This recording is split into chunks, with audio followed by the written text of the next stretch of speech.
ഈ ലോകകപ്പ് കണ്ടതിൽ നിങ്ങൾ വലിയ വലിയ താരങ്ങളെ എണ്ണുന്നുണ്ടാകാം. അതിലൊരു പ്രധാനപ്പെട്ട താരമാണ് മെസ്സി. മെസ്സി കളിക്കാൻ തുടങ്ങിയത് 4-ാമത്തെ വയസ്സിലാണ്. 4-ാമത്തെ വയസ്സിൽ കളിക്കാൻ തുടങ്ങിയതാണ്. 6-ാമത്തെ വയസ്സിൽ കളിക്കിറങ്ങിയതാണ് പ്രാക്ടീസ് കഴിഞ്ഞ്. പക്ഷേ 10-ാമത്തെ വയസ്സിൽ അസുഖം വന്നു. 14-ാമത്തെ വയസ്സിൽ അസുഖം മാറി. എന്ന് വെച്ചാൽ ഹോർമോൺ ഡിഫക്റ്റ് ഉണ്ടായിരുന്നു ആൾക്ക്.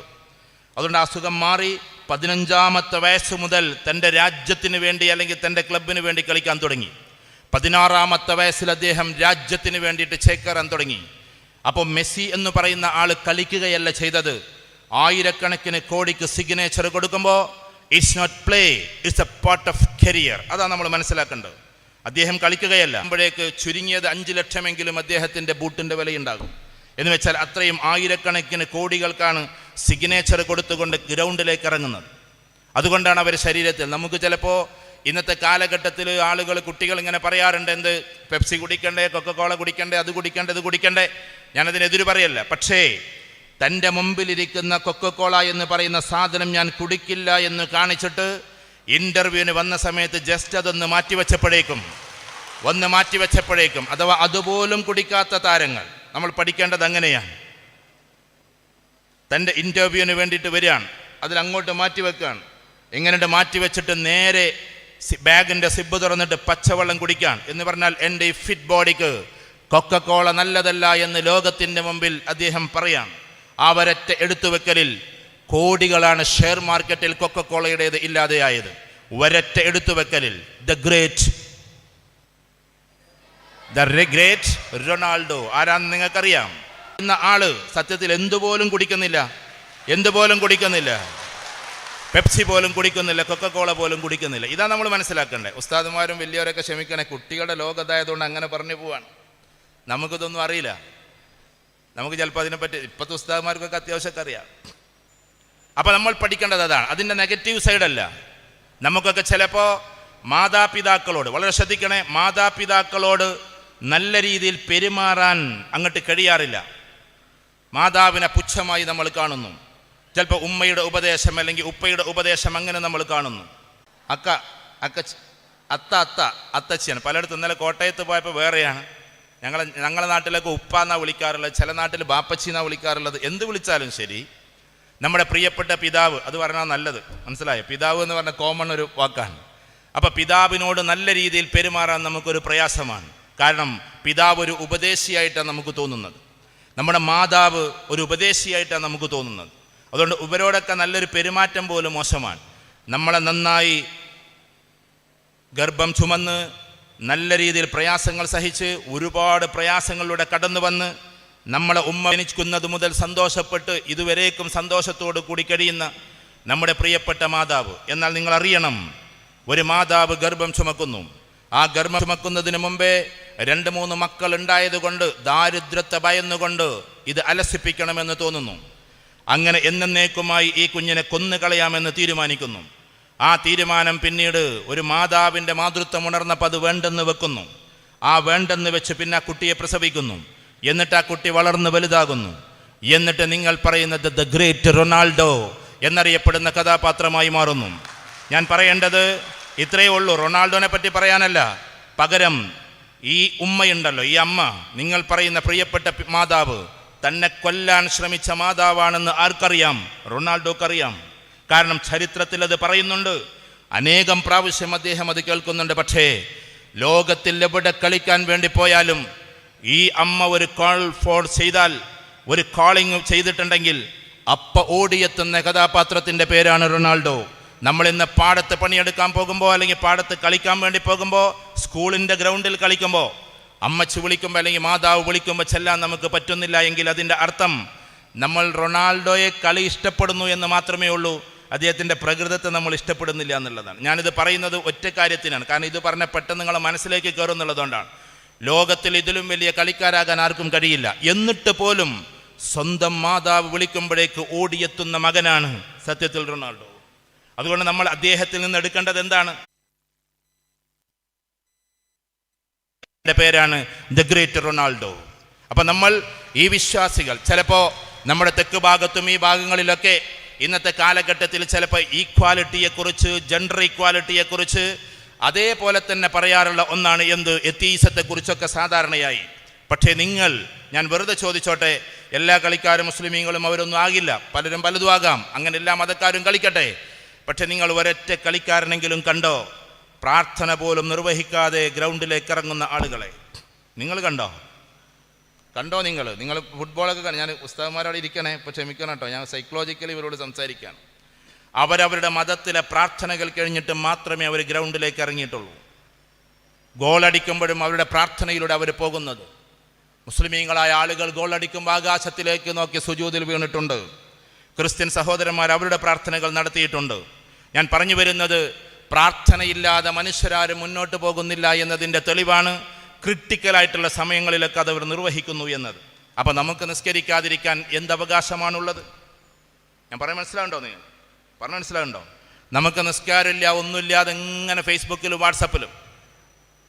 എന്നാൽ ഞാൻ ഈ പറയുന്ന കഥാപാത്രങ്ങളെക്കാൾ, ഈ റൊണാൾഡോ, ഈ എംബാപ്പെ, ഈ നെയ്മർ, ഈ മെസ്സി, ഇവരെക്കാളുമെല്ലാം ഉയരങ്ങളിൽ നിൽക്കുന്നവരുടെ പേരാണ് സഹാബാക്കൾ.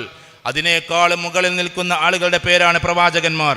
അതിനേക്കാളും മുകളിൽ നിൽക്കുന്ന ആളുടെ പേരാണ് മുഹമ്മദുർ റസൂലുള്ളാഹി സല്ലല്ലാഹു അലൈഹി വസല്ലം. ആ റസൂലുള്ളാഹി സ്വല്ലല്ലാഹു അലൈഹി വസല്ലം പറഞ്ഞതുപോലെ നടക്കാൻ നമുക്ക് എന്താ മടി? അതുകൊണ്ട് ഇവിടെ ഇരിക്കുന്ന ഓരോ കുട്ടികളും ചിന്തിക്കേണ്ടത്, നമ്മൾ ആദ്യമായി വിദ്യാഭ്യാസപരതയിലൂടെ ഉയർന്നു പോകുമ്പോൾ നമുക്ക് ഏറ്റവും കൂടുതലായി ഉണ്ടാകേണ്ടത് അള്ളാഹുവോടുള്ള ബന്ധമാണ്. ഞാൻ അതിനപ്പോൾ ഈ കളിക്കാരെ മുഴുവനും പറഞ്ഞത്, അവർ വെറും കളിക്കാരല്ല, അവർ വാല്യൂസ് ഉള്ള കളിക്കാരാണ്. അവരുടേതായ ലോകത്തിൻ്റെ, അവർക്ക് ചില അബദ്ധങ്ങൾ ഉണ്ടാകാം, അത് അവരുടെ മതങ്ങളിൽ അനുവദിക്കപ്പെട്ടതുണ്ടാകാം, അവർക്ക് ഹലാലു ഹറാമൊന്നുമില്ല, എന്നിട്ട് പോലും എന്താണ്, അവർ കുറച്ചൊക്കെ മര്യാദയോടുകൂടി നടക്കുന്നു എന്നതാണ്. ഞാൻ അവരനുകരിക്കണം എന്നല്ല പറയുന്നത്. എന്നാൽ 1000 റൊണാൾഡോയെ ഒരുമിച്ച് കൂട്ടിയാൽ എവിടെ നിൽക്കുമോ അതിനേക്കാളും അപ്പുറത്താണ് മുഹമ്മദുർ റസൂലുള്ളാഹി സ്വല്ലല്ലാഹു അലൈഹി വസല്ലം നിൽക്കുന്നത്. സൗന്ദര്യത്തിൻ്റെ പേരിലാണോ നമ്മൾ ആളുകളെ സ്നേഹിക്കുന്നത്? സൗന്ദര്യത്തിൻ്റെ പേരിലാണ് സ്നേഹിക്കുന്നതെങ്കിൽ എൻ്റെ കുട്ടികളോട് ഞാനൊന്ന് പറഞ്ഞോട്ടെ, ഈ ലോകത്തിൽ അറിയപ്പെട്ട ചരിത്രപ്രകാരം അള്ളാഹു സൃഷ്ടിച്ച സൃഷ്ടികളിൽ ഏറ്റവും സൗന്ദര്യമുള്ളതാണ് മുഹമ്മദുർ റസൂലുള്ളാഹി സ്വല്ലല്ലാഹു അലൈഹി വസല്ലം. യൂസുഫ് നബി അലൈഹി സ്വലാത്തു വസ്സലാമിയുടെ സൗന്ദര്യം വേറെ രീതിയിലായിരുന്നു. റസൂൽ സ്വല്ലല്ലാഹു അലൈഹി വസല്ലമയുടെ വേറെ, ഒരാൾ ചന്ദ്രനാണെങ്കിൽ മറ്റൊരാൾ സൂര്യനാണ്. ഇനി നമ്മൾ ആളുകളെ സ്നേഹിക്കുന്നത് പ്രതാപത്തിൻ്റെ പേരിൽ, പ്രശസ്തിയുടെ പേരിലാണ്. പ്രശസ്തിയുടെ പേരിലാകുമ്പോൾ പതാ പെലെ മരിച്ചുപോയി. ഇനി കുറേ കാലങ്ങൾ കഴിഞ്ഞാൽ പെലയുടെ പേര് പോലും അസ്തമിച്ചു പോകും. അങ്ങനെ കാലാന്തരങ്ങളിലൂടെ സഞ്ചരിച്ച് കാലങ്ങളിൽ ലയിച്ചു പോകുന്ന ആളുകളാണ് കളിക്കാർ, ഒട്ടുമിക്ക ആളുകളും. ക്കാരൊക്കെ ഉണ്ടായിട്ടുണ്ട്, അവരെ നമ്മൾ ഓർക്കുന്നില്ലല്ലോ. എന്നിട്ടും നമ്മൾ ആലോചിക്കണം, ഇനി കാലങ്ങളിലൂടെ സഞ്ചരിച്ച് ഈ കളിക്കാരെ പോലെയല്ല, അതിനുമപ്പുറത്തേക്ക് കാലങ്ങളിലൂടെ സഞ്ചരിച്ച് ആയിരക്കണക്കിന് വർഷങ്ങൾ കഴിഞ്ഞാലും 1400 വർഷങ്ങൾ കഴിഞ്ഞിട്ടും എല്ലാ പള്ളിയുടെ മുനാരങ്ങളിൽ നിന്നും ലോകത്തിലെ എല്ലാ രാജ്യങ്ങളിൽ നിന്നും മുഴങ്ങുന്ന പേരുണ്ട്, അഷ്ഹദു അന്ന മുഹമ്മദുർ റസൂലുള്ളാഹ്. അതുകൊണ്ട് റസൂലുള്ളാഹി സ്വല്ലല്ലാഹു അലൈഹി വസല്ലമയുടെ പ്രശസ്തിയിലേക്ക് ലോകത്തിൽ ഒരാൾക്കും ഉയരാൻ സാധിച്ചിട്ടില്ല. ഇനി പ്രശസ്തിയാണ് നിങ്ങൾ കാണുന്നതെങ്കിൽ പോരാ, കൂട്ടുമ്പോൾ എല്ലാവരും അവിടെയുണ്ടാകും. ഇന്ന് മരണപ്പെട്ടു പോയ എല്ലാവരും ഉണ്ടാകും, നാളെ മരിക്കാനിരിക്കുന്നവരുണ്ടാകും. പക്ഷേ അള്ളാഹു രംഗപ്രവേശനം നടത്തണമെങ്കിൽ, അള്ളാഹുവിൻ്റെ തജല്ലയാത്തുകൾ വെളിവാകണമെങ്കിൽ റസൂലുള്ളാഹി സ്വല്ലല്ലാഹു അലൈഹി വസല്ലം സുജൂദിൽ കിടക്കണമെന്നാണ് നമ്മളെ പഠിപ്പിച്ചിട്ടുള്ളത്. റസൂലുള്ളാഹി സ്വല്ലല്ലാഹു അലൈഹി വസല്ലം സുജൂദിൽ കിടന്നിട്ട് വിലപിക്കുമ്പോഴാണ് അള്ളാഹു നാളെ മഹ്ശറ വൻസഭയിൽ യാത്രയാക്കപ്പെടുക, അള്ളാഹു തന്നെ പ്രത്യക്ഷപ്പെടുക എന്ന് നമുക്ക് ഹദീസുകൾ പരതുമ്പോൾ മനസ്സിലാകുന്നതാണ്. അത്രമാത്രം പ്രസക്തിയാണ് ഈ ലോകത്തിൽ ഇതുവരെ സൃഷ്ടിച്ചിട്ടില്ലാത്തതിനേക്കാളും അനന്തകോടി പ്രശസ്തിയുടെ മൂർധന്യതയിലാണ് പ്രവാചക തിരുമേനി സല്ലല്ലാഹു അലൈഹി വസല്ലം നിൽക്കുന്നത്. അതുകൊണ്ട് പ്രശസ്തിയുടെ പേരിലാണ് നമ്മൾ സ്നേഹിക്കുന്നതെങ്കിൽ സ്നേഹത്തിൻ്റെ മാനദണ്ഡങ്ങൾ എങ്ങനെയൊക്കെയാണ്? ഒന്ന് സൗന്ദര്യം, മറ്റൊന്ന് പ്രശസ്തി, പിന്നെ ഒന്ന് നമ്മെ സംബന്ധിച്ചിടത്തോളം എന്താണ്, ഇങ്ങോട്ട് സ്നേഹിക്കുന്നുവെങ്കിൽ അങ്ങോട്ട് സ്നേഹിക്കുക എന്നുള്ളതാണ് സ്നേഹത്തിൻ്റെ മറ്റൊരു മാനദണ്ഡം. നിങ്ങൾ കണ്ടില്ലേ, മെസ്സിയെ ഒരു മൂലയിൽ കാണുമ്പോഴേക്ക് ഈ ആ ഭാഗത്തെ കോർണറിലെ ആളുകളൊക്കെ മെസ്സി ഞാനിവിടെ ഉണ്ടട്ടോ എന്നൊക്കെ മലയാളികൾ പറയുന്ന രംഗം. മെസ്സി അങ്ങോട്ട് നോക്കുന്ന പോലുമില്ല. കാരണം മെസ്സിക്കറിയില്ല കേരളം എന്ന് പറയുന്ന ഒരു നാടുണ്ടെന്നും ആ കേരളത്തിൽ ഇപ്പം ഏകദേശം ലോകകപ്പ് കഴിഞ്ഞാൽ പറഞ്ഞിട്ടുണ്ടാകാം, അവിടെ നിങ്ങളെന്ന് പറയുന്ന ഒരു യൂനുസ് ഉണ്ടെന്നും അവർക്കറിയില്ല. കാരണം അവരങ്ങനെ വിളിക്കുമ്പോൾ നോക്കുന്ന ആളുകളല്ല. കാരണം എയർപോർട്ടിലൂടെ പോകുമ്പോൾ എങ്ങനെ പോകുമ്പോഴും ആളുകളിൽ നിന്ന് വഴുതി മാറാൻ അവർ ശ്രമിക്കും. കാരണം അത്രമാത്രം തിരക്കായിരിക്കും അവർക്ക്. പക്ഷേ നിങ്ങൾ ഏത് മൂലയിൽ നിന്ന് വിളിച്ചാലും തിരിഞ്ഞു നോക്കാത്ത, നിങ്ങൾ അങ്ങേയറ്റം സ്നേഹിക്കുന്ന ആളുകൾ ഇങ്ങോട്ട് തിരിഞ്ഞു നോക്കുന്നില്ല എങ്കിൽ, നമ്മൾ ജനിക്കുന്നതിന് മുമ്പേ നമുക്ക് വേണ്ടിയിട്ട് പ്രാർത്ഥനയോടെ കരഞ്ഞുറങ്ങിയ ഒരു മനുഷ്യൻ്റെ പേരാണ് മുഹമ്മദുർ റസൂലുള്ളാഹി സ്വല്ലല്ലാഹു അലൈഹി വസല്ലം. നമ്മളാണ് ഏറ്റവും കൂടുതൽ അങ്ങോട്ട് സ്നേഹിക്കേണ്ടത്. കാരണം നമ്മൾ അങ്ങോട്ട് സ്നേഹിക്കുന്നതിനേക്കാൾ നമ്മൾ ഇങ്ങോട്ട് സ്നേഹിച്ചിട്ടുണ്ട് സയ്യിദുനാ റസൂലുള്ളാഹി സ്വല്ലല്ലാഹു അലൈഹി വസല്ലം. അപ്പം ആ വഴിയിലൂടെയാണ് നമ്മൾ പോകേണ്ടത്. എന്നിട്ട് നമ്മൾ പലതുമാകാം. ഞാൻ പറയുന്നത് വളരെ ശ്രദ്ധിച്ച് കേൾക്കണം നിങ്ങൾ. ദീനീപരമായ മോശയിലൂടെ കടന്നു പോയിട്ട് നമുക്ക് ഡോക്ടറാകാം, നമുക്ക് എൻജിനീയേഴ്സ് ആകാം. ഒരു ഡോക്ടറായിട്ട് വലിയ കാര്യമൊന്നുമില്ല, ഞാൻ ആരെയും കുറ്റപ്പെടുത്തല്ല. കേവലമായ ഡോക്ടേഴ്സ്, ഇപ്പം എൻ്റെ ഒരു പെങ്ങളെ മകനുണ്ട്, അവന് വലിയ ഡോക്ടറാണ്, ഡോക്ടർമാരുടെ അസോസിയേഷൻ്റെ പ്രസിഡൻ്റായിരുന്നു. അവൻ എന്നെ വിളിച്ചിട്ട് ഒരിക്കൽ ചോദിച്ചു, ആ പരിപാടിക്ക് ഞാൻ പോകണോ? ഞാൻ ചോദിച്ചു, ഏത് പരിപാടി? ഡോക്ടേഴ്സിൻ്റെ പരിപാടിയാണ്. ഞാൻ അവൻ അമ്മാവനായതുകൊണ്ട് എന്നോട് ചോദിക്കാൻ. അപ്പോൾ ഞാൻ ചോദിച്ചു, ഡോക്ടേഴ്സിൻ്റെ പരിപാടിയല്ല, നീ പോയിക്കോ, കാരണം ഡോക്ടേഴ്സിൻ്റെ വലിയ ഗെറ്റ് ടുഗദർ നടക്കാൻ. പക്ഷേ എന്നോട് പറഞ്ഞു, എല്ലാ ഡോക്ടേഴ്സും അങ്ങനെയല്ല കേട്ടോ, കുറച്ച് ഡോക്ടേഴ്സൊക്കെ അങ്ങനെ ഉണ്ടാകാം. അപ്പോൾ ഇവൻ എന്നോട് പറയാണ്, അഥവാ ഞാനവിടെ പോയി കഴിഞ്ഞാൽ ഒരു പ്രശ്നം എന്തെന്ന് ചോദിച്ചാൽ, വൈകുന്നേരം ഒന്നായിട്ട് സോഷ്യൽ ഡ്രിങ്കിങ് ഉണ്ടാകും. സോഷ്യൽ ഡ്രിങ്കിങ്, ഡോക്ടേഴ്സ് എല്ലാവരും കൂടി ഒരുമിച്ച് കൂടിയിട്ട് പരിപാടി അവസാനിച്ച് കഴിഞ്ഞാൽ വൈകുന്നേരം മദ്യപിച്ചിരിക്കും. ആ ഡോക്ടേഴ്സിൻ്റെ ലിസ്റ്റിലല്ല നമ്മൾ ഉണ്ടാകേണ്ടത്. കാരണം പകൽ മാന്യന്മാരായിട്ട് ജനങ്ങളോട് മദ്യപിക്കരുത് എന്ന് പറയുകയും, മദ്യപാനം ലിവർ സിറോസിന് കാരണമാവുമെന്ന് പറയുകയും, അത് ചിലപ്പോൾ സ്ട്രോക്കിനും അറ്റാക്കിനും വലിയ കാരണമാകുമെന്ന് പറയുകയും, വൈകുന്നേരമായാൽ അവർ തന്നെ അത് ചെയ്യുന്ന ഡോക്ടേഴ്സിൽ നമ്മൾ പെടരുത്. അതല്ലാത്ത ലക്ഷക്കണക്കിന് ഡോക്ടേഴ്സ് ഉണ്ട്, അതിലാണ് നമ്മൾ പെടേണ്ടത്. അപ്പോൾ നിങ്ങൾ ഡോക്ടേഴ്സ് ആവുകയാണെങ്കിൽ ഏതുപോലെയാകണം? ഞാൻ എപ്പോഴൊക്കെയോ സൂചിപ്പിച്ചിട്ടുണ്ട്. പക്ഷെ ഒന്നും കൂടി അദ്ദേഹത്തെ ഇവിടെ പറയാൻ നിങ്ങൾ അനുവദിക്കുക. നിങ്ങളുടെ മനസ്സിലൊന്ന് കണ്ടു നോക്കുക. അദ്ദേഹം ഈ ലോകത്തോട് വിട പറഞ്ഞത്, അഥവാ MES മെഡിക്കൽ കോളേജിലെ പ്രധാനപ്പെട്ട ഒരു ഡോക്ടറായിരുന്നു. അദ്ദേഹം അവിടുത്തെ ലെക്ചറായിരുന്നു, കുട്ടികളുടെ അധ്യാപകനായിരുന്നു. PG കഴിഞ്ഞിട്ട് അതിൻ്റെ സൂപ്പർ PGയും കഴിഞ്ഞിട്ട് ജോയിൻ ചെയ്യുമ്പോൾ കുട്ടികളായ ഓരോ ആളുകളെയും ശ്രദ്ധിച്ച് കൈകാര്യം ചെയ്യുന്ന ആളാണ്. അങ്ങനെ 38-ാമത്തെ വയസ്സ് നല്ല ദീനുള്ള മനുഷ്യരായിരുന്നു, വലിയ ദാഴിയായിരുന്നു, ദീനിനെ ഭയങ്കരമായിട്ട് അങ്ങേയറ്റം സ്നേഹിച്ചിരുന്ന ആളായിരുന്നു. അദ്ദേഹം ഈ ലോകത്തോട് വിട പറഞ്ഞത് 38-ാമത്തെ വയസ്സിലാണ്. എൻ്റെ പ്രിയങ്കരനായ കൂട്ടുകാരനായിരുന്നു. 38-ൽ ഈ ലോകത്തോട് വിട പറഞ്ഞു എന്ന് കേട്ടപ്പോൾ ഞങ്ങളാകെ വിഷമിച്ച് നിൽക്കുകയാണ്. 38-ാം വയസ്സിൽ അദ്ദേഹം മരിക്കുന്നതിന് തഹജ്ജുദിൻ്റെ സമയത്താണ്. ഭാര്യ ഡോക്ടറാണ്, അനുജൻ ഡോക്ടറാണ്. ഭാര്യ കൂടെ കിടക്കുന്നു, അനുജൻ അപ്പുറത്ത് വീട്ടിലുണ്ട്. പക്ഷേ മരണമാരും അറിഞ്ഞില്ല. അത് അല്ലാഹുവിൻ്റെ തഖ്ദീറാണ്.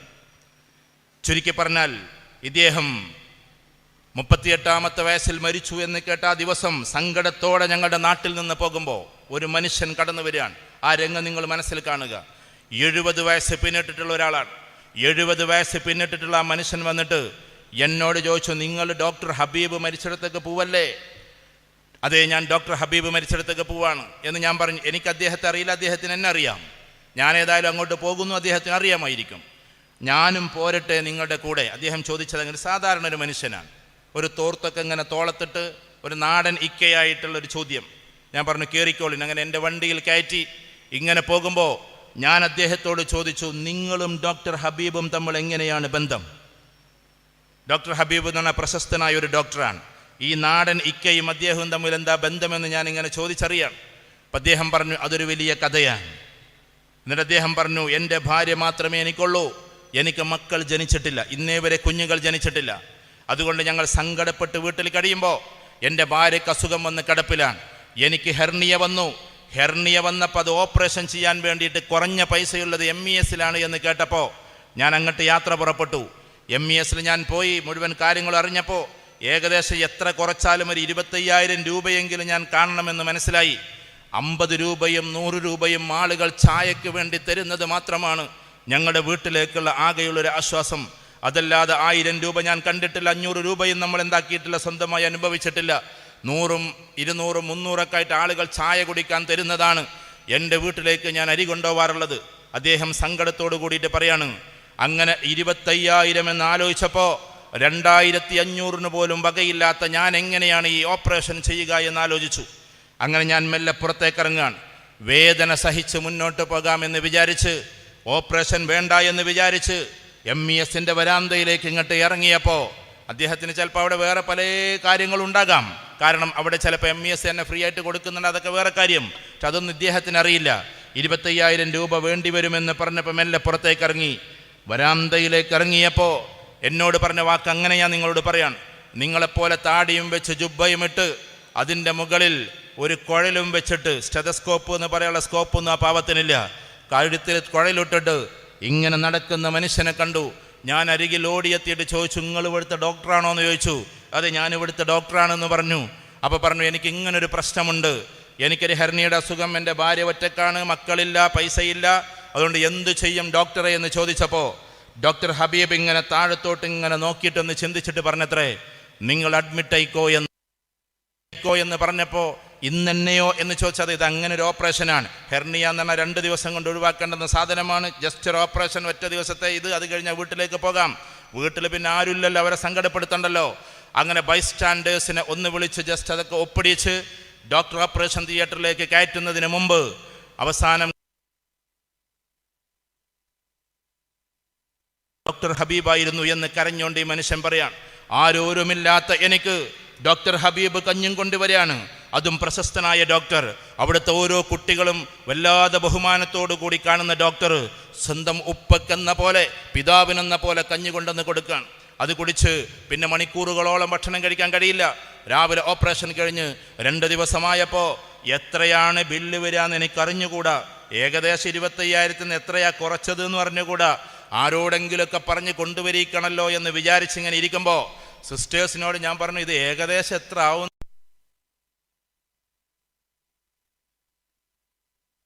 പൈസ പോലും നിങ്ങൾ അടക്കേണ്ടതില്ല.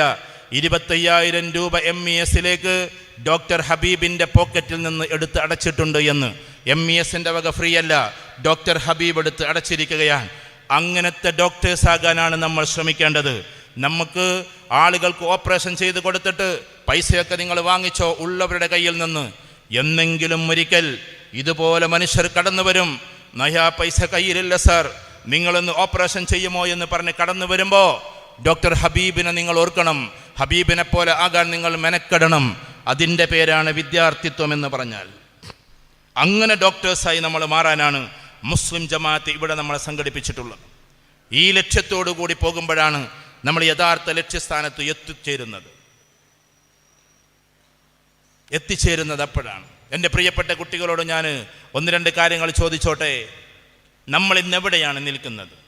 നമ്മുടെ വിദ്യാഭ്യാസത്തിൻ്റെ രീതിശാസ്ത്രം എങ്ങനെയാണ് കടന്നു പോകുന്നത്? ലക്ഷ്യസ്ഥാനത്തേക്ക് എത്താനാണോ നമ്മുടെ ജൈത്രയാത്ര? ഇതിൽ എത്ര പേര് ഡോക്ടേഴ്സ് ആകാൻ ആഗ്രഹിക്കുന്നവരുണ്ട്?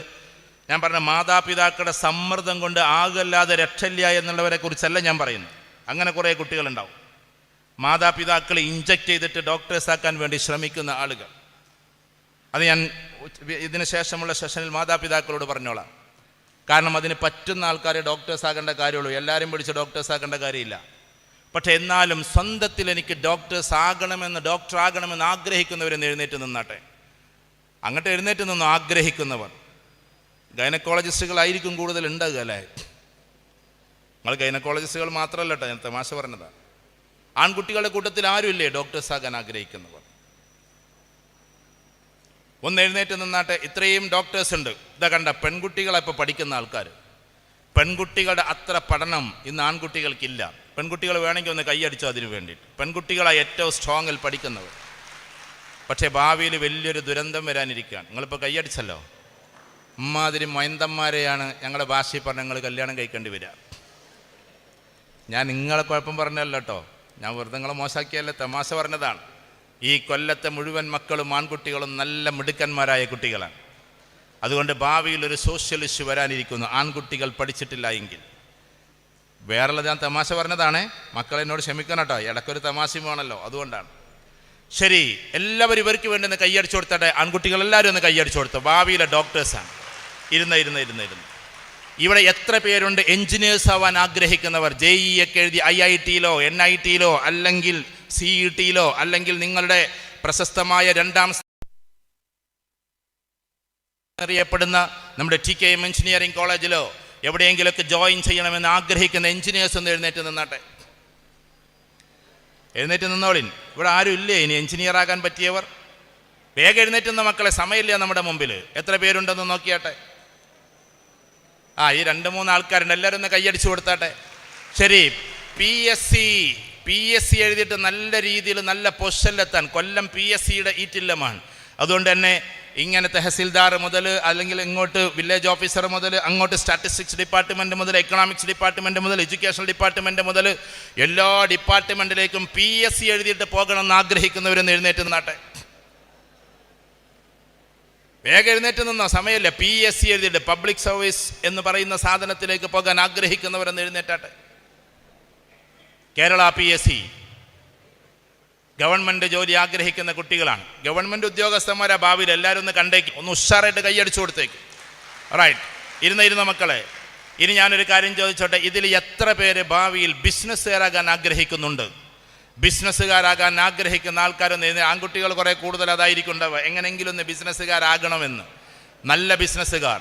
ഇനി ആരൊക്കെയുണ്ട് ബിസിനസ്സുകാരാകാൻ ആഗ്രഹിക്കുന്നത്? പെട്ടെന്ന് എഴുന്നേറ്റ് നിന്നോ. ആൺകുട്ടികളും പെൺകുട്ടികളൊക്കെ ഉണ്ടാവാം. നിങ്ങളൊരു മേഖല അവിടെ ഒന്ന് നിൽക്കട്ടോ. നേരത്തെ പറഞ്ഞതിന് MBBS വേണമെന്ന് നമുക്കറിയാം, ഡോക്ടറാകണമെങ്കിൽ. അല്ലെങ്കിൽ BAMS BUMS BHMS BDS എന്തെങ്കിലുമൊക്കെ വേണം. ഈ മക്കൾ അവിടെ നിൽക്കുക, ബിസിനസ്സുകാരവിടെ നിൽക്കുക. ഇത് വളരെ ശ്രദ്ധിച്ചോളെ. ഞാനും ഒരു ചെറിയ ബിസിനസ്സുകാരൻ, അതുകൊണ്ട് പറയാം. എന്ന് വെച്ചാൽ MBBS കഴിഞ്ഞാലേ ഡോക്ടറാകാൻ പറ്റൂ. ഇതേപോലെ തന്നെ BTech കഴിഞ്ഞാലേ നല്ലൊരു എഞ്ചിനീയർ ആകാൻ പറ്റൂ. ഇത് നമുക്കറിയാം. ബിസിനസ്സുകാരാകുക എന്ന് പറഞ്ഞാൽ പ്രത്യേകിച്ചൊന്നും വേണ്ട. വാപ്പൻ്റെ കയ്യിൽ 50 ലക്ഷം രൂപ ഉണ്ടെങ്കിൽ ബിസിനസ് തുടങ്ങാമെന്നാണ് നമ്മുടെ ഒരു വിചാരം. അത് അവസാനിപ്പിച്ചേക്കുക. കാരണം ഇന്നത്തെ കാലഘട്ടത്തിൽ ഇൻ്റലക്ച്വൽ ബിസിനസ്സാണ് നടക്കേണ്ടത്. എഴുന്നേറ്റവരെന്നെ ഇരിക്കണ്ട കേട്ടോ. എന്നാൽ ഞാൻ ഒന്ന് ആ കൈ കൊണ്ട് ഇങ്ങനെ കണ്ണ് പൊത്തിയവനൊന്ന് എഴുന്നേറ്റ് നിന്നാട്ടെ. അവിടെ നീ എഴുന്നേറ്റിട്ട് ഇരുന്ന ആളാണ്, കോൺഫിഡൻസ് തകരാൻ പാടില്ല. എനിക്കത് ഇങ്ങനെയൊക്കെ കാണാം കേട്ടോ. അത് ഞാനിപ്പോൾ അങ്ങോട്ടല്ലേ നോക്കണത്. ഇതാ ഇവിടെ ഇരിക്കുന്ന ആൾക്കാർ, ഇപ്പോൾ ലാസ്റ്റത്തെ ആൾ, ഞാൻ ആ മോനെയാണ് നോക്കുന്നത്, പക്ഷേ ഇവർ അനങ്ങാതിരിക്കുന്നു എന്നറിയാം. നിങ്ങൾ വെറുതെ ഒന്ന് കയ്യണക്കാട്ടാ ലാസ്റ്റ് ഇരിക്കുന്ന ആൾ ഇവിടെ. ഞാൻ അങ്ങോട്ട് നോക്കുന്നൊന്നുമില്ല. ഇവിടെ ഇരിക്കുന്ന ആളോടെ പറഞ്ഞു ജസ്റ്റ് ഒന്ന് അനക്കാട്ടെ. Okay right. നിങ്ങൾ അനക്കുന്നില്ലല്ലോ, നിങ്ങളോടെ ഞാൻ പറയുന്നത്. ഞാൻ അങ്ങോട്ടാണ് നോക്കുന്നേ. Okay right. അപ്പോൾ അവർ അനക്കുന്നില്ല എനിക്ക് മനസ്സിലായല്ലോ.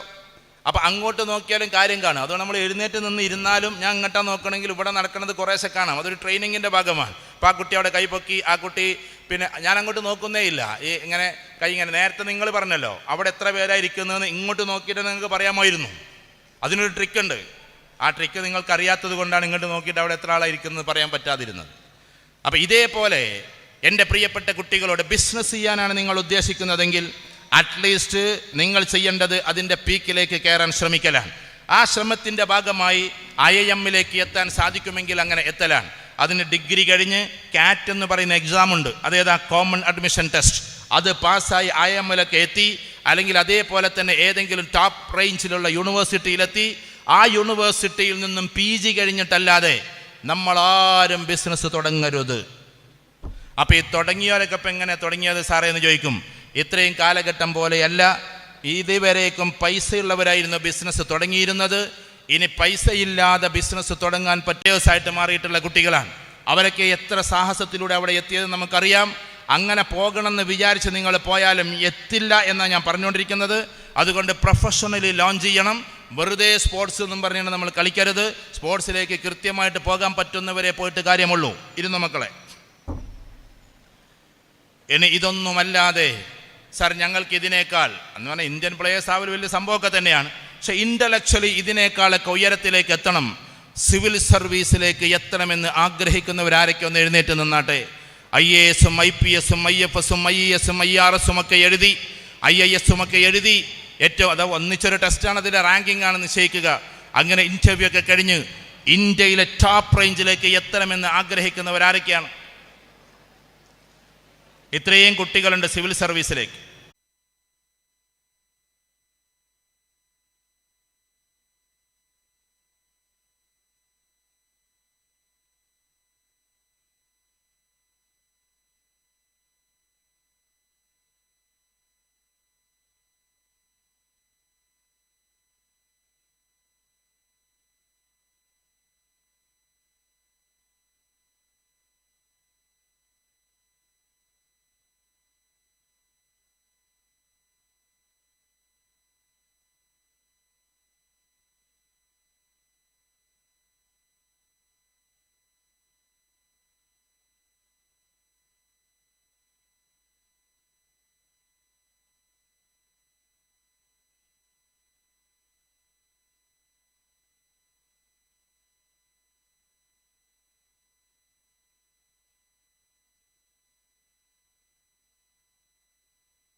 ശ്രദ്ധിച്ച് കേൾക്കണം മക്കളെ. നമ്പർ 1, ഒഴിവാക്കുന്നതിൽ ഏറ്റവും വലുത്. കാരണം നിങ്ങളുടെ വയസ്സ് ഞാൻ പറഞ്ഞല്ലോ, നിങ്ങളുടെ വയസ്സ് ഏറ്റവും ശക്തമായ വയസ്സാണ്. ആ വയസ്സിലൂടെ കടന്നു പോകുമ്പോൾ നാളെയാണത് വരേണ്ടത് എന്ന് നിങ്ങൾ കാത്തിരിക്കരുത്. ഇന്നാണ് നമ്മൾ അതിനു വേണ്ടി ഒരുങ്ങേണ്ടത് എന്നാണ് നമ്മൾ മനസ്സിലാക്കേണ്ടത്. ഉദാഹരണത്തിന് ഞാൻ ആവർത്തിച്ചു പറയല്ല, നിങ്ങൾ പറയുന്ന മെസ്സി, നിങ്ങൾ പറയുന്ന നെയ്മർ, നിങ്ങൾ പറയുന്ന റൊണാൾഡോ, നിങ്ങൾ പറയുന്ന എംബാപ്പെ, അതിനപ്പുറത്ത് നിങ്ങൾ സ്നേഹിക്കുന്ന ആരെങ്കിലും ഉണ്ടെങ്കിൽ ഫുട്ബോളിൽ, അല്ലാതെ നമ്മൾ ആരാധിക്കുന്നൊന്നുമില്ലല്ലോ, ഇഷ്ടപ്പെടുന്നുവെങ്കിൽ കളിയുടെ കാര്യത്തിൽ ചിലപ്പോൾ നിങ്ങൾ ഇഷ്ടപ്പെടുന്നുണ്ടാകാം. അവരെല്ലാവരും വളർന്നു വന്നത് 15-ാം വയസ്സിലും 16-ാം വയസ്സിലുമാണ്, അല്ലാതെ ഒരിക്കലും 30-ാമത്തെ വയസ്സിലല്ല. ഞാനത് പറയാനാ പറഞ്ഞത് മാത്രം. കാരണം ആയിരക്കണക്കിന് കോടികൾക്ക് സിഗ്നേച്ചർ പതിപ്പിക്കുമ്പോൾ മെസ്സി വാങ്ങുന്നത് എംബാപ്പെ. അതുകൊണ്ട് തന്നെ ഈ വയസ്സ് ചെറുതല്ല. ഇനി അതിനേക്കാൾ മുകളിലേക്ക് പറഞ്ഞാൽ നമ്മുടെ ഇന്ത്യ എന്ന മഹാരാജ്യം മുമ്പ് പല രാജ്യങ്ങളും കോർത്തിണക്കപ്പെട്ടതായിരുന്നു വിഭജനത്തിന് മുമ്പേ. ആ പ്രദേശത്തേക്ക് ദീനുമായി വന്ന് ആ ദീന് മൊത്തത്തിൽ ഇന്ത്യയിൽ വ്യാപിപ്പിച്ച് എല്ലാ മനുഷ്യരെയും സന്തോഷിപ്പിച്ച് അവസാനം ദൗത്യം കഴിഞ്ഞ് തിരിച്ചു പോകുമ്പോൾ ആ ചെറുപ്പക്കാരൻ്റെ കൈ പിടിച്ചിട്ട് ഇവിടത്തെ ഹൈന്ദവരായിട്ടുള്ള സഹോദരന്മാർ പോലും വിതുമ്പി കരഞ്ഞിട്ടുണ്ട്. അബുൽ ഖാസിം, നിങ്ങൾ പോകല്ലേ എന്ന് പറഞ്ഞിട്ട് ഇന്ത്യയിലെ ദൗത്യം കഴിഞ്ഞിട്ട് തിരിച്ചു വിളിക്കുമ്പോൾ അദ്ദേഹം തിരിച്ചു പോകാൻ വേണ്ടി ഒരുങ്ങിയപ്പോൾ ഉത്തരേന്ത്യൻ ഭാഗത്തുള്ള മുഴുവൻ മനുഷ്യരും അബുൽ ഖാസിമെ നിങ്ങൾ പോകരുതെന്ന് പറഞ്ഞ് വിതുമ്പിക്കരഞ്ഞിട്ടുണ്ട്. അദ്ദേഹത്തിൻ്റെ അന്നത്തെ വയസ്സ് ഏകദേശം 19ഉം 20ഉമായിരുന്നു എന്ന് നമ്മൾ തിരിച്ചറിയണം. 20ാമത്തെ വയസ്സിൽ തിരിച്ചു പോകുമ്പോഴാണ് ഇന്ത്യ വിലപിച്ചത് എന്ന് നമ്മൾ തിരിച്ചറിയേണ്ടതുണ്ട്. അപ്പം 20ാമത്തെ വയസ്സ് അത്ര ചെറുതല്ല. മദ്രസയിൽ നമ്മൾ പഠിച്ചിട്ടില്ലേ, താല അൽ ബദ്രു അലൈന എന്ന് പറയുന്ന കവിതകളൊക്കെ? അതെപ്പോഴാ ചൊല്ലിയത്? എൻ്റെ മക്കളൊന്ന് ഓർത്ത് പറ. റസൂലുള്ളാഹി സ്വല്ലല്ലാഹു അലൈഹി വസല്ലം മദീനയിലേക്ക് പോകുമ്പോഴാണ്. മദീനയിലേക്ക് പോയി ഏറ്റുവാങ്ങുന്ന സമയത്ത് അവർ ചൊല്ലിയ കവിതയാണ് താല അൽ ബദ്രു അലൈന. അതിന് 1 വർഷം മുമ്പേ അങ്ങോട്ടൊരു ചെറുപ്പക്കാരൻ അയക്കുകയുണ്ടായി. ചരിത്രം നിങ്ങൾക്കറിയാലോ. ഒരു ചെറുപ്പക്കാരനെ അയക്കുന്നതിന് മുമ്പ് അവർ ആവശ്യപ്പെട്ട കാര്യം എന്താണെന്നറിയോ? അവരാവശ്യപ്പെട്ട കാര്യം, ഞങ്ങളിലേക്ക് വരുന്ന ആള് നല്ല സൗന്ദര്യമുള്ള ആളായിരിക്കണം. അല്ലാമ ശിബ്ലി നുഅ്മാനി റഹ്മത്തുള്ളാഹി അലൈഹി ഭാഗങ്ങൾ പൂർത്തീകരിച്ച് എഴുതപ്പെട്ടിട്ടുണ്ട്. ഞങ്ങളിലേക്ക് വരുന്ന ആള് നല്ല സൗന്ദര്യമുള്ള ആളായിരിക്കണം. റസൂൽ സ്വല്ലല്ലാഹു അലൈഹി വസല്ലമയാണ് ആദ്യം വിളിച്ചത് മദീനക്കാർ. റസൂൽ സ്വല്ലല്ലാഹു അലൈഹി വസല്ലം പറഞ്ഞു, ഇപ്പോൾ എനിക്ക് വരാൻ സമയമായിട്ടില്ല. അങ്ങനെയാണ്. എന്നാൽ വരുന്ന ആൾ നല്ല സൗന്ദര്യമുള്ള ആളായിരിക്കണം. പിന്നെ വരുന്ന ആൾ നന്നായിട്ട് സംസാരിക്കാൻ അറിയുന്ന ആളായിരിക്കണം. കാരണം ഞങ്ങളുടെ നാട്ടുകാർ അത് ഇഷ്ടപ്പെടുന്നവരാണ്. വരുന്ന ആൾ ചെറുപ്പക്കാരനായിരിക്കണം. വരുന്ന ആൾ പ്രതാപിയായിരിക്കണം. ഉന്നത കുടുംബത്തിലെ ആളായിരിക്കണം. ഇങ്ങനെ ഒരുപാട് ഡിമാൻഡ് വെക്കാണ്. അപ്പോൾ റസൂലുള്ളാഹി സ്വല്ലല്ലാഹു അലൈഹി വസല്ലം അബൂബക്കർ സിദ്ദീഖ് റളിയല്ലാഹു അൻഹുവിനോട് ചോദിക്കാണ്, ആരെയാണ് നമ്മൾ വിടുക എന്ന ചോദ്യത്തിന് അബൂബക്കർ സിദ്ദീഖ് റളിയല്ലാഹു അൻഹു മറുപടി കൊടുക്കുന്നത് മിസ്അബ് ബിൻ ഉമൈർ എന്നാണ്. കാരണം നിങ്ങൾ വെറുതെ മനസ്സിലൊന്ന് കണ്ടു നോക്ക്. ഒരു കാലഘട്ടത്തിൽ മക്കയിൽ ഇങ്ങനെ നടക്കുമ്പോൾ രാജകുമാരനെ പോലെയുള്ള മിസ്അബിനെ എല്ലാവരും ഇങ്ങനെ നോക്കുമായിരുന്നു. അത്രമാത്രം സൗന്ദര്യമായിരുന്നു മിസ്അബ് റളിയല്ലാഹു തആല അൻഹു. ഏകദേശം 17-18 വയസ്സുള്ള സമയത്ത് ദീനിലേക്ക് കടന്നു വന്നു. റസൂൽ സ്വല്ലല്ലാഹു അലൈഹി വസല്ലമയുടെ അനുയായിയായി മാറി. അപ്പോഴേക്കും എന്തായി? അദ്ദേഹം ഉപയോഗിച്ചിരുന്ന അത്തറിൻ്റെ വാസന ഏകദേശം കിതാബുകളിൽ കാണുന്നത് അപ്പുറത്തേക്ക് കുറേ വീശിയടിക്കുമായിരുന്നു എന്നാണ്. കാരണം വിദേശ നിർമ്മിതമായ ഡ്രസ്സുകളും വിദേശത്ത് തയ്യാറാക്കിയിട്ടുള്ള അത്തറുകളുമായിരുന്നു അദ്ദേഹം ഉപയോഗിച്ചിരുന്നത്. അത്ര വലിയ കുബേരനായിരുന്ന മിസ്അബ്. അതുകൊണ്ട് തന്നെ സൗന്ദര്യവാനായ ഈ ഇത്ര വലിയ പ്രതാപിയായ ഉന്നത കുടുംബത്തിൽപ്പെട്ട ആളെ അങ്ങോട്ടയക്കുമ്പോൾ വീട്ടിൽ നിന്ന് പുറത്താക്കപ്പെട്ടതിൻ്റെ ദീന വിശ്വസിച്ചതിൻ്റെ പേരിൽ റസൂൽ സ്വല്ലല്ലാഹു അലൈഹി വസല്ലം അങ്ങോട്ട് നിയോഗിക്കുകയാണ്. പോകുന്ന സമയത്ത് മക്ക വിട്ട് സങ്കടത്തോടെ കടന്നു പോകുമ്പോൾ മദീനക്കാർ സ്വീകരിച്ച് മദീന മുഴുവനും മാറ്റിമറിച്ച് ഒറ്റ വർഷം കൊണ്ട് മദീനയെ മുഴുവനും തയ്യാറാക്കി. മുഴുവൻ മദീനയെയും ആകെ അട്ടിമറിച്ചുകൊണ്ട് ഈ ഒരു ചെറുപ്പക്കാരൻ മാറ്റിമറിച്ചപ്പോൾ പിന്നീടാണ് പറഞ്ഞത് റസൂലുള്ളാഹി സ്വല്ലല്ലാഹു അലൈഹി വസല്ലമയോട് അങ്ങോട്ട് വരാൻ. അങ്ങനെയാണ് റസൂലുള്ളാഹി സ്വല്ലല്ലാഹു അലൈഹി വസല്ലം അങ്ങോട്ട് യാത്ര ചെയ്യുന്നതും. എല്ലാവരും നോക്കി നിൽക്കാൻ. പക്ഷേ 3 ദിവസം കാത്തുനിന്ന് സൗർ ഗുഹയിൽ ശത്രുക്കൾ പിടിക്കുമോ എന്ന് ഭയപ്പെട്ട് അള്ളാഹുവിൻ്റെ തീരുമാനം വരാൻ വേണ്ടി സൗർ ഗുഹയിൽ 3 ദിവസം റസൂലുള്ളാഹി സ്വല്ലല്ലാഹു അലൈഹി വസല്ലം ഒളിച്ചിരിക്കുകയാണ്. അബൂബക്കർ സിദ്ദീഖ് റളിയല്ലാഹു തന്നെ കൂടെയുണ്ട്. അപ്പുറത്ത് നടക്കുന്നൊരു സംഭവമുണ്ട്, മനസ്സുകൊണ്ടെന്ന് കണ്ടുനോക്കിയാട്ടെ. മദീനക്കാരെല്ലാവരും കൂടി ഇന്നെത്തുന്ന് വിചാരിച്ചൊരു കുന്നിൻ്റെ മുകളിൽ പോയി നിൽക്കുന്നു. എന്നിട്ട് മിസ്അബ് റളിയല്ലാഹുവിനോട് ചോദിക്കാണ്, കാണാത്ത റസൂലുള്ളാഹി സ്വല്ലല്ലാഹു അലൈഹി വസല്ലമയാണ്, ഇവരാരും കണ്ടിട്ടേ ഇല്ല, അതിൽപ്പെട്ട കുറച്ച് ആൾക്കാരെ കണ്ടിട്ടുള്ളൂ. കുട്ടികൾ ചോദിക്കുകയാണ്, ഞങ്ങളുടെ റസൂൽ നിങ്ങളെപ്പോലെ സൗന്ദര്യമുണ്ടോ? അതിൽ മിസ്അബ് റളിയല്ലാഹു ചോദിക്കുകയാണ്, എൻ്റെ സൗന്ദര്യം എന്ത് സൗന്ദര്യം, എന്നേക്കാൾ 1000 മടങ്ങ് സൗന്ദര്യമാണ് എൻ്റെ റസൂൽ സല്ലല്ലാഹു അലൈഹി വസല്ലം. പിന്നെ ചോദിച്ചു, ഞങ്ങളുടെ റസൂൽ നിങ്ങളെപ്പോലെ സംസാരിക്കുന്ന ആളാണോ? അതിൽ മിസ്അബ് റളിയല്ലാഹു പറഞ്ഞു, എൻ്റെ സംസാരം എന്ത് സംസാരം, റസൂൽ സല്ലല്ലാഹു അലൈഹി വസല്ലം സംസാരിക്കുമ്പോൾ മുത്തുകൾ പറക്കുന്നത് പോലെ നമുക്ക് തോന്നും, മുത്തുകൾ തന്നെ പവിഴങ്ങളായി അത് തന്നെ വാക്കുകളായി പുറത്തേക്ക് ഒഴുകുന്നത് പോലെ നമുക്ക് തോന്നും. പിന്നെ ചോദിച്ചു, ഞങ്ങളുടെ റസൂൽ അതീവ പ്രതാപിയാണോ? എൻ്റെ പ്രതാപം എന്ത്, ഈ ലോകത്തിൽ ഏറ്റവും പ്രതാപിയാണ് മുഹമ്മദുർ റസൂലുള്ളാഹി സ്വല്ലല്ലാഹു അലൈഹി വസല്ലം. അങ്ങനെ കാത്തിരിക്കാൻ 1-ാമത്തെ ദിവസം കഴിഞ്ഞു പോയി, 2-ാമത്തെ ദിവസം കഴിഞ്ഞു പോയി. അവർ നിരാശയോടുകൂടി വൈകുന്നേരം വീട്ടിലേക്ക് മടങ്ങും. 3-ാമത്തെ ദിവസവും ഏകദേശം മഗ്‌രിബോട് അടുത്ത സമയം എല്ലാവരും കാത്തിരുന്ന് ഇരുള് മൂടുന്നു എന്ന് കണ്ടപ്പോൾ അവർ നിരാശയോട് കൂടിയിട്ട് യാത്ര തിരിക്കാൻ. അപ്പോഴാണ് അവിടെ ഒരു ആട്ടിടയൻ, പാവമാട്ടിടയൻ. എല്ലാവരും മടങ്ങിക്കൊണ്ടിരിക്കുമ്പോൾ സങ്കടത്തോടെ നോക്കി നിൽക്കാൻ, കണ്ണുകൾ നിറയുന്നുണ്ട്. എന്തേ റസൂൽ സ്വല്ലല്ലാഹു അലൈഹി വസല്ലം വരാത്തത്? ഇങ്ങനെ നോക്കിക്കൊണ്ടിരിക്കുമ്പോൾ അള്ളാഹു ഒട്ടകത്തെ പ്രത്യക്ഷപ്പെടുത്താൻ. ദൂരെ നിന്ന് നടന്നു വരുന്ന ഒട്ടകം, ആ ഒട്ടകത്തിലുണ്ട് മുഹമ്മദുർ റസൂലുള്ളാഹി സ്വല്ലല്ലാഹു അലൈഹി വസല്ലം. ഇദ്ദേഹം വിളിച്ചു പറയാണ്, അള്ളാന്റെ റസൂല് വരുന്നേ, നിങ്ങളെല്ലാവരും വരും, അള്ളാന്റെ റസൂല് വരുന്നേ. ആ പോയ ജനത മുഴുവനും തിരിച്ചു വന്ന് താലഅൽ ബദ്റു അലൈനാ എന്ന് പറയുന്ന കാവ്യം ചൊല്ലിക്കൊണ്ട് സ്വീകരിച്ചത് നമുക്കറിയാം. അന്ന് മിസ്അബ് റളിയല്ലാഹു തആലയുടെ വയസ്സ് നിങ്ങൾ എടുത്തു നോക്കിക്കോ, ഏകദേശം 18-19 വയസ്സാണ്. അതുകൊണ്ട് റസൂൽ സ്വല്ലല്ലാഹു അലൈഹി വസല്ലം അവിടെ സ്വീകരിക്കാൻ തയ്യാറാക്കുമ്പോൾ അത്രയും ചെറുപ്പക്കാരനാണ്. ഇനി നമ്മൾ തിരിച്ചറിയേണ്ടത്, ഇവിടെ 18, 19, 16, 17 ഒക്കെ ആയിട്ട് ഇരിക്കുമ്പോൾ ലോകത്തിൽ തന്നെ ഏറ്റവും കൂടുതൽ ആളുകൾ ഉയർന്നു വന്നത് ഈ പ്രായത്തിലാണ്. ഞാനങ്ങനെ പറയുമ്പോൾ നിങ്ങൾക്കൊന്നും തോന്നുന്നത്, ഞാൻ ഏതൊരു സ്പീച്ചിൽ പറഞ്ഞിട്ടുണ്ട്. എൻ്റെ അധ്യാപകൻ ചെറുപ്പകാലഘട്ടത്തിൽ ജനാബ് MP അബ്ദുസ്സമദ് സമദാനി സാഹിബാണ്, ചെറുപ്പകാലത്തെ അധ്യാപകൻ. അതുകൊണ്ട് തന്നെ സമദാനി സാഹിബ് 7 വർഷത്തോളം എന്നെ പഠിപ്പിച്ചിട്ടുണ്ട്, 7-8 വർഷം പഠിപ്പിച്ചിട്ടുണ്ട്. സമദാനി സാഹിബ് ആദ്യം പ്രസംഗകനായിരുന്നത് എവിടുന്നാണെന്നറിയോ? കേരളത്തിൽ അറിയപ്പെടുന്ന പ്രഭാഷകനാണല്ലോ അദ്ദേഹം. എത്രയോ വർഷങ്ങൾ നീണ്ടുനിന്ന പല ഉസ്താദുമാർ അദ്ദേഹത്തെയാണ് അനുകരിക്കാറ് പോലുള്ളത്, സൗണ്ട് കൊണ്ടും മറ്റുമൊക്കെ. നിങ്ങൾ വെറുതെ ഒന്ന് ആലോചിച്ച് നോക്കട്ടെ, 17 വയസ്സുള്ള സമയം, ഫറൂഖ് കോളേജാണ് സന്ദർഭം. ഫറൂഖ് കോളേജ് എന്ന് പറഞ്ഞാൽ മലബാറിലെ ഏറ്റവും ടോപ്പ് ക്യാമ്പസാണ്. 3000-ലധികം കുട്ടികളുടെ പ്രോഗ്രാം നടക്കാൻ. കേരളത്തിൽ അറിയപ്പെടുന്ന സാഹിത്യകാരനെ കൊണ്ടുവന്നിരിക്കാൻ. ആ സാഹിത്യകാരൻ പ്രസംഗിക്കാൻ വേണ്ടി എഴുന്നേറ്റപ്പോൾ അദ്ദേഹത്തിൻ്റെ പ്രസംഗം അത്ര കേൾക്കാത്തതിൻ്റെ പേരിൽ കുട്ടികൾ ഇങ്ങനെ ശല്യപ്പെടുത്തി സംസാരിക്കാൻ തുടങ്ങി. ചില മൂലകളിൽ നിന്നും അറിയാതെ കൂവലുകളുണ്ടായി. ആ മനുഷ്യരെ ഇരുത്താൻ വേണ്ടിയിട്ട് പ്രസംഗിച്ച പ്രസംഗമാണ് അദ്ദേഹത്തിൻ്റെ ആദ്യത്തെ പ്രസംഗം. അവിടെയുള്ള മുഴുവൻ കുട്ടികളെയും ഇരുത്തിക്കൊണ്ട് അന്നത്തെ പ്രീ ഡിഗ്രിക്കാരൻ്റെ പ്രസംഗം. നിങ്ങളൊന്നും മിണ്ടാതിരിക്ക്, ഇതാരെന്ന് നിങ്ങൾക്കറിയുമോ? അദ്ദേഹം എഴുതിയ പുസ്തകങ്ങളും അദ്ദേഹം എഴുതിയ ശകലങ്ങളും മുഴുവൻ പറഞ്ഞുകൊണ്ട് ഈ മനുഷ്യൻ ആരാണ് എന്ന് പറഞ്ഞുകൊണ്ട് അദ്ദേഹം നടത്തിയ ഈ 3000-ഓളം വരുന്ന കുട്ടികളെ ഇരുത്താൻ ശ്രമിച്ച പ്രസംഗമാണ് ആദ്യത്തെ അദ്ദേഹത്തിൻ്റെ പ്രസംഗം. ഞാൻ പ്രതിപാദനായ പ്രഭാഷകൻ ജനിച്ചു വരുന്നത് 17-ാമത്തെ വയസ്സിലാണ്, അല്ലാതെ ഒരിക്കലും 40-ാമത്തെ വയസ്സിലല്ല. ഞാൻ സമദാനിയെ പറയാൻ വേണ്ടി പറഞ്ഞതല്ല. ഈ ലോകത്തിൽ ഓരോ ആളുകളും വളർന്നു വരുന്നത് 12-ൻ്റെയും 20-ൻ്റെയും ഇടക്കാണ്. അപ്പോഴാണ് നമ്മുടെ രേഖകളെ നമ്മൾ നിശ്ചയിച്ചു വെക്കേണ്ടത്.